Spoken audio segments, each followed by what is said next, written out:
So hey guys, welcome back to my YouTube video. तो हाँ, आज मैं बताने जा रहा हूँ कि कैसा गया मेरा एसएसटी का एग्ज़ाम। तो हाँ, इसके कुछ ज़्यादा हिस्से हो चुके हैं, लेकिन ये मेरी फ्रस्ट्रेशन नहीं है पंजाबी वाले एग्ज़ाम की जैसे। ये खुद हो गए बिकॉज इसके अंदर 2 मैप थे, उनको फाड़ते फाड़ते सो गया था। क्योंकि गाइस कल मेरा है मैथ्स का पेपर, तो थोड़ा सा कम ही मैं व्लॉग फिर रिकॉर्ड कर पाया एंड बड़ी बड़ी मुश्किल से इस चीज़ को रिकॉर्ड करने का टाइम मिला है। पहले तो मैं नीचे पढ़ रहा था, अभी मैं ऊपर आके पढ़ रहा हूँ बिकॉज नीचे ना मेरे को थोड़ी ठंड लग रही थी एंड रजाइयों में नींद भी आ रही थी। तो मैं छत पे आ गया बिकॉज छत पे थोड़ी सी धूप होती है, तो वहाँ पढ़ लेंगे। सो अब काम की बात करते हैं कि how was my SST paper. तो भाई साहब, एसएसटी का पेपर ना बहुत लेंदी आया था। फर्स्ट ऑफ ऑल लगभग सब कुछ मेरे को आता था, बट एक क्वेश्चन था वो मेरे को नहीं आता था, जिसकी वजह से मेरे को लग रहा है कि उसमें मेरे मार्क्स कट सकते हैं, और लग भी रहा है नहीं भी कट सकते हैं, क्योंकि मेरे को पक्का नहीं है उस क्वेश्चन के कट सकते हैं नहीं कर सकते।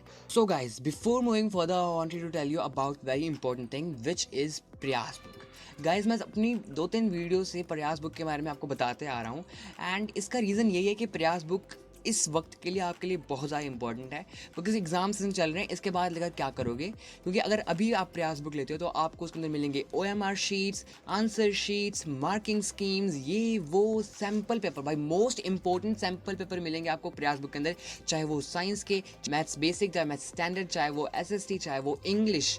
भाई इतनी सारी इंपॉर्टेंट चीज़ अगर आपको किसी एक बुक में मिल रही है वो है प्रयास बुक। एंड सबसे खास बात तो मुझे लगती है कि इसके अंदर आपको आंसर शीट्स मिल रही है, क्योंकि आंसर शीट्स के ऊपर लिखने का जो तजुर्बा होता है वो एग्ज़ाम टाइम में ही बनता है। लेकिन क्या होगा कि हम घर टाइम में ही वो तजुर्बा बना के एग्ज़ाम टाइम में जाएं एंड एकदम अच्छे से प्रेजेंटेशन करें, ताकि हमारा एग्जामिनर हमारा आंसर देख के ही, हमारी प्रेजेंटेशन देख के ही हमें नंबर दे दे। तो इस चीज़ को मत गवाओ। एडुकार्ड की तरफ से दिगराज सर और प्रशांत भैया के साथ मिलकर एक बुक आई है जिसका नाम है प्रयास प्रयास प्रयास।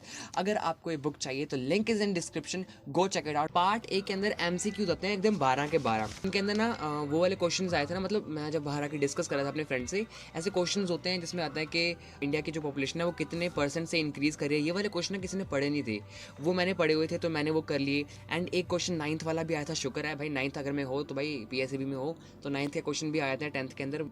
देन पार्ट बी में आते हैं हमारे पास फिलिप्स, which was a little bit tough. Question था कि इंडिया का कितने % जो लैंड है वो मैदानी है ना, मैदानी है। मैंने तो पढ़ा था कि इंडिया के कितने % लैंड है ना वो खेती बाड़ी के लिए यूज़ की जाती है, लेकिन मैदानी आ गया एंड मैदानी मेरे को पता नहीं लग रहा कि कितने % लैंड जो है मैदानी है। तो मैं भाई खेती बाड़ी का आंसर लिख के आ गया कि खेती बाड़ी के अंदर जो इंडिया में ना एग्रीकल्चर के लिए 43% ऑफ लैंड यूज़ होती है, लेकिन यहाँ पे मैदानी था। लेकिन ये क्वेश्चन मैंने कहीं पढ़ा नहीं था, तो मेरे को लगा शायद दोनों का आंसर सेम ही होगा, तो मैं खेती बाड़ी कर रहा हूँ।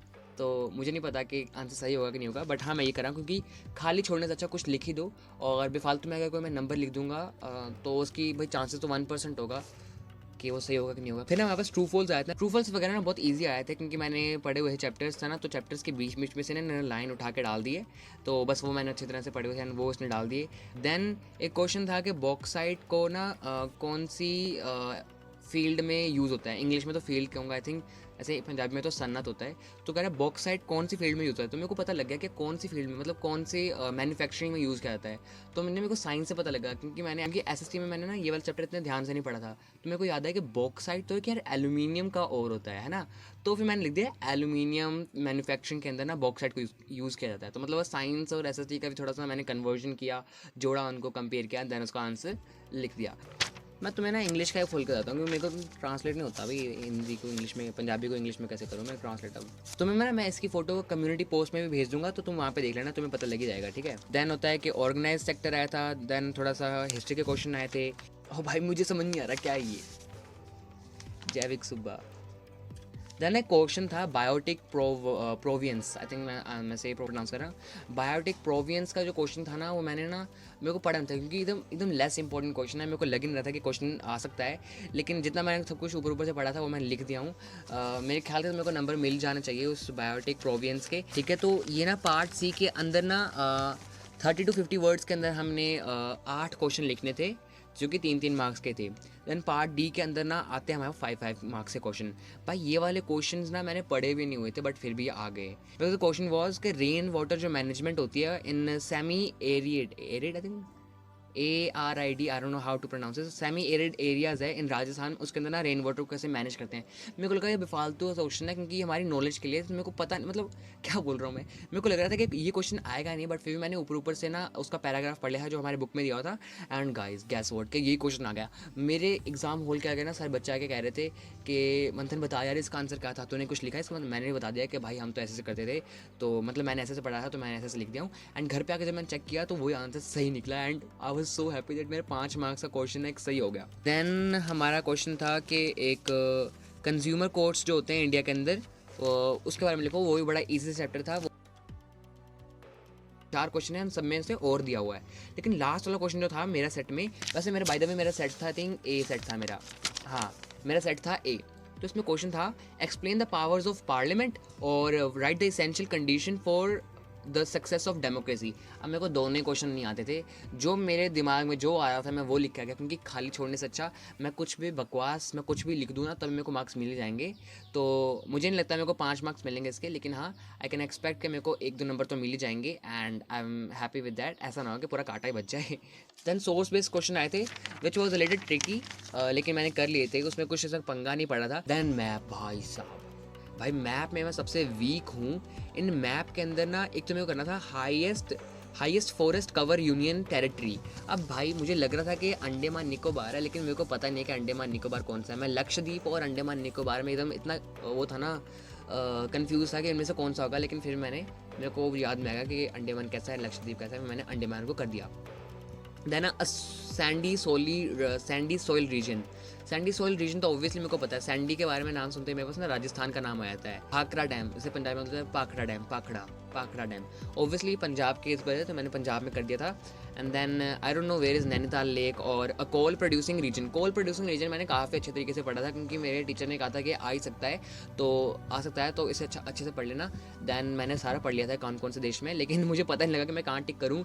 मेरे पास मैं भाई पागल हूँ क्या यार, मेरे पास इतने सारे चॉइसेस थे कि भाई जम्मू कश्मीर, पंजाब, राजस्थान, मध्य प्रदेश, आंध्र प्रदेश, तमिलनाडु, इतने सारे थे, लेकिन मुझे समझ नहीं आया। मैंने कहा इन चारों में से कौन सा करूँ। मतलब मेरे दिमाग में चल रहा था कि मैं ऐसी जगह टिक करूँ जहाँ पर देखने में ना अच्छा लगे और बहुत कॉमन सा लगे। इसमें थोड़ा सा टाइम लगा, क्योंकि हाँ ये मेरा पेपर जल्दी खत्म हो गया था। लेकिन हाँ मैंने सोच लगाया कि कौन सा अच्छा दिखेगा, बाकियों के साथ मैच हो रहा है, मतलब ऐसा नहीं लग रहा है कि मैंने बेफालतू में लगा दिया है, सुंदर लग रहा है ना, वहाँ पर मैंने टिक किया। क्योंकि पंजाब का map was a little bit hard, because भाई पंजाब के मैप में इतनी सारी चीज़ें हैं बतानी होती है कि इनका युद्ध कहाँ हुआ, इनका युद्ध कहाँ हुआ, ये कहाँ है, वो कहाँ है। भाई पंजाब का मैप, भाई अभी तुमको पता होगा पंजाब का मैप छोटू सा है ना, इतना छोटा पंजाब है इंडिया का भी। लेकिन आज़ादी से पहले वाला जो मैप होता है ना, वो भाई इतना बड़ा था ना कि उसके अंदर राजस्थान वगैरह वगैरह सारे आ जाएंगे, राजस्थान भी मिल जाएगा, फिर भी कहते हैं कंप्लीट नहीं हो पाएगा। मतलब पंजाब का मैप इतना बड़ा था, मैं क्या बताऊँ, उसके अंदर इतनी सारी चीज़ें हैं ना भाई। रंजीत सिंह की वॉर्स कहाँ हुई थी, फिर हमारी एंग्लो सिख वॉर कहाँ हुई थी, देन इतनी सारी वॉर हुई थी, मुझे नाम भी नहीं याद आ रहा कितनी वॉर हुई थी। तो उन सब का करते करते ना भाई मेरे को कुछ समझ नहीं आ रहा था, लेकिन जितना मैंने याद किया था उतने में क्वेश्चन हमारा जो पेपर है वो आ गया होपफुली। यस यही मेरा था एग्ज़ाम। ये टोटल 80 मार्क्स का एग्ज़ाम था एंड आई कैन एक्सपेक्ट मेरे 75 अबव आ सकते हैं। जब 20 नंबर की असेसमेंट मिल जाएगी 96-97 हो जाएंगे and then I am very happy with my marks and I am very happy that मुझे वापस नहीं पढ़नी पड़ेगी SST, क्योंकि हाँ भाई अपनी ज़िंदगी में कभी नहीं पढ़ूंगा SST।